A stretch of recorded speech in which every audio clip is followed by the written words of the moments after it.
5. สัญญาณอันตรายของโรคไตโรคไตคือโรคที่เกิดจากการที่ไตทำงานผิดปกติประสิทธิภาพลดลงก่อให้เกิดการคั่งของเสียในร่างกายจนส่งผลถึงการทำงานในระบบต่างๆทั่วร่างกายและอาจส่งผลให้เกิดภาวะไตวายได้ซึ่งแท้จริงแล้วสามารถเกิดขึ้นได้จากหลายสาเหตุทั้งเป็นมาแต่กำเนิดเกิดจากการอักเสบติดเชื้ออุดตันหรือเนื้องอกก็จะแสดงอาการแตกต่างกันออกไปครับโดยสามารถสรุปอาการที่เสี่ยงต่อการเป็นโรคไตได้ดังนี้อาการที่ต้องสงสัยว่าอาจจะเป็นโรคไตได้นะครับ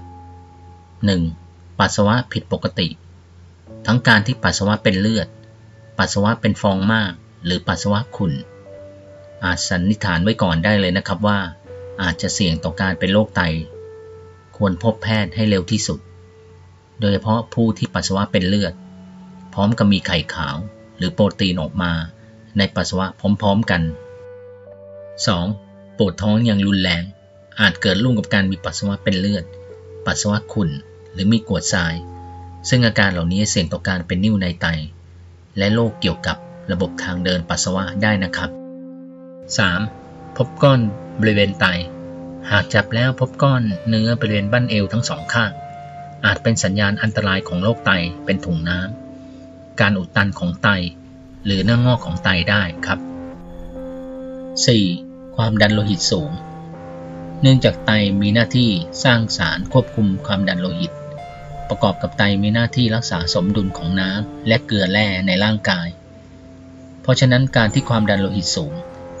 อาจเกิดจากโรคไตโดยตรง 5. อาการบวม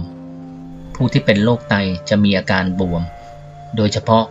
บริเวณหนังตาในตอนเช้าหรือหน้าบวมซึ่งถ้าเป็นมากจะมีอาการบวมทั่วตัวอย่างไรก็ตามอาการบวมอาจเกิดได้จากโรคตับโรคหัวใจการขาดสารอาหารหรือความผิดปกติเกี่ยวกับฮอร์โมนได้ด้วยนะครับดังนั้นควรไปพบแพทย์